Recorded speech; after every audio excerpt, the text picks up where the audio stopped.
Hello বন্ধুরা, good morning. সবাই কেমন আছো? আশা করি ভালো আছো। আমিও খুব ভালো আছি।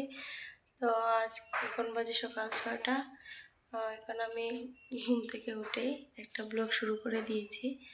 তো দেখবেন আমি সকাল 6টা থেকে 8টার মধ্যে সব কাজ কমপ্লিট করে রান্না, তারপর ছেলেকে স্কুল থেকে আনা।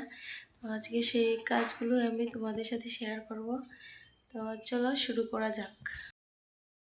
তো ঘুম থেকে উঠে আমি ঝাড়ুটা নিয়ে নিলাম, ঘরটা ভালো করে ঝাড়ু দিয়ে দিচ্ছি। এখানে আমার ছেলে এখনও ঘুমিয়ে আছে, ওকে ডেকেছি, উঠছে না। আগে আমি ঘরটা ঝাড়ু দিয়ে নিই, তারপর ওকে ডাকবো। আমরা যে রুমে শুয়েছিলাম ওই রুমটা ঝাড়ু দেওয়া শেষ, পাশের রুমটা ঝাড়ু দিয়ে দিচ্ছি। এবার বারান্দাটাও ঝাড়ু দিয়ে নিচ্ছি।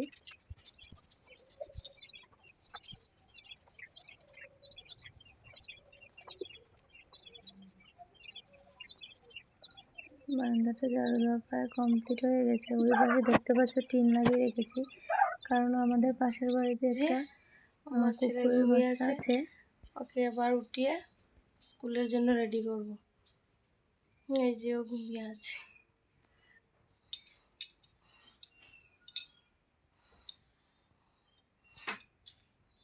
ঘুমিয়ে আছে, এখানে ওর পাপাও ঘুমিয়ে আছে। জিদ ধরেছে আমার ছেলে স্কুলে যাবে না, ব্রাশও করছে না। ওই যে ওর এখানে জল ব্রাশ রেখে দিয়েছি, ও স্কুলে যাবে না বলে জিদ ধরেছে। এই যে স্কুলে যাবে না বলছে, এই যে স্কুলে যাবে না বলছে। ও ধুয়ে ভালো করে ব্রাশ করে নিয়েছি। এবার ওর বইগুলো গুছিয়ে দিচ্ছি। বইগুলো গুছানো কমপ্লিট হয়ে গেছে। তো এবার পাপাইকে ড্রেস পরিয়ে দিচ্ছি।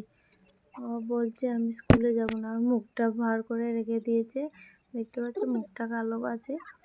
বলছে স্কুলে যাবে না, স্কুলে যাবে না। তাও আমি জোর করে ওকে পাঠাচ্ছি।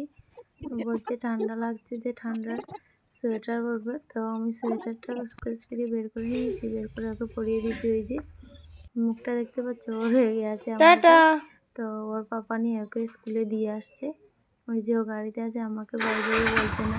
অন্যদিন আমাকে বাই বাই বলে আমাকে কিস করে যায়, আজকে কিছুই করেনি। রাত্রে ওর পাপাও খায়নি, আমার ছেলেকে অল্প খাইয়েছিলাম। তো এইটুকুই বাসন আছে, আজ ওগুলো ধুয়ে আনবো আর টেবিলটা মুছে নেব।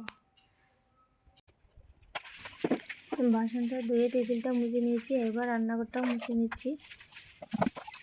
কালকে রাতে একটা পার্টিতে গিয়েছিলাম, রাতে না বিকালবেলায় গিয়েছিলাম। তো সেই জন্য ওর পাপা রাতে খায়নি, আমিও ওর পাপাইকে খাইয়ে দিয়েছিলাম। যেটুকু রয়েছে ওইটুকু আমিও খেয়ে শুয়ে পড়েছি। তো কারো খাওয়া ভালো করে খাওয়া হয়নি, তাই বাসনও নেই। যেটুকু বাসন ছিল ওইটুকু ধুয়ে নিয়েছি। তো এবার বিছানাটা গুছিয়ে নিচ্ছি। তো ভালো করে বেডশিটটাকে ভালো করে ঝেড়ে নিয়েছি, ঝেড়ে তারপর বেডশিটটা বিছিয়ে দিয়েছি।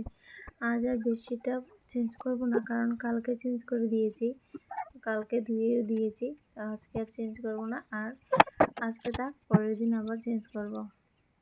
তো সোফাটাকেও ঝেড়ে নিলাম, ঝেড়ে সোফাটা ঠিক করে নিচ্ছি। ওই সোফাটার বেডশিটটা চেঞ্জ করে দিয়েছি। প্রথমে ভাবলাম যে না চেঞ্জ করব কি না, তো পরে ভাবলাম না চেঞ্জই করে দিই, তারপর চেঞ্জ করে দিয়েছি। এবার টেবিলটাও ঝেড়ে টেবিলটাকেও রেখে দিয়েছি সোফার সামনে।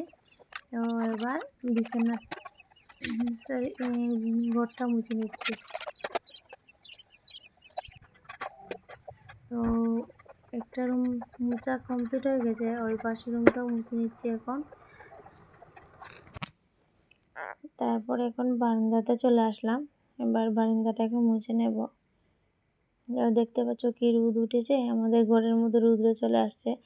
ওই যে আমি পর্দাটা উঠিয়ে রেখেছি, কারণ ঘরটার পর্দা না দিলে অন্ধকার হয়ে যায়, তাই পর্দাটা উঠিয়ে এখন রেখেছি। তো এবার আমি কাপড় নিয়ে চলে এসেছি, কাপড় দেবো।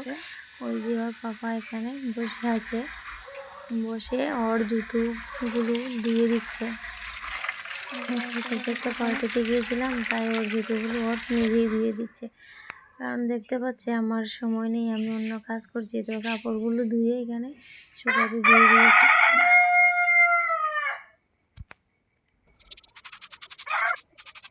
এইবার উঠানটাকে ভালো করে ঝাড় দিয়ে দিচ্ছি আমি। দেখতে পাচ্ছ কি রৌদ্র উঠে গেছে। তো প্রথমে আমি ঘুম থেকে উঠে প্রথমে উঠানটাকে গোবর জল দিয়ে ছিটা দিয়ে দিয়েছি, তারপরে ঘরটা ঝাড়ু দিতে গেছি, তারপর বাকি কাজটা করতে শুরু করে দিয়েছি। তো এখানে আমি স্নান টান করে রেডি হয়ে পাপাইকে স্কুল থেকে আনবো বলে বেরিয়ে পড়ছি। তো এখানে টাকা খুঁজছি, কোথাও খুঁজে পাচ্ছি না, তারপর পেয়ে গেছি, এইবার বেরিয়ে পড়েছি। এই যে স্কুল থেকে আনতে রেডি হয়ে রাস্তায় বেরিয়ে পড়েছি এখন। তো ছাতা হাতে নিয়েছি, অনেক রৌদ্র উঠেছে তাই।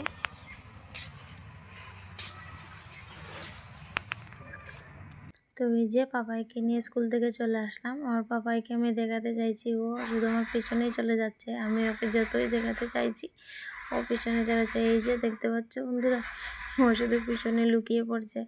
আমি ওকে ক্যামেরার সামনে আনতে চাইছি, ও শুধু পিছনেই চলে যাচ্ছে। তো এখন গিয়ে বাড়িতে রান্না করব। কি রান্না করব ভেবে যাচ্ছি, যে বলছি রান্না করব ডাল আলু। তো কড়াইয়ে ডাল বসিয়ে দিয়েছি, এখানে কুকারে ভাত পরে বসাবো। আর ভাবছি ডিম দিয়ে খালি ঝোল বানাবো, আর সাথে আলু ভাজা বানাবো। তো ওগুলো তোমাদের সাথে শেয়ার করে নিই। আজকে এই পর্যন্ত, টাটা বাই।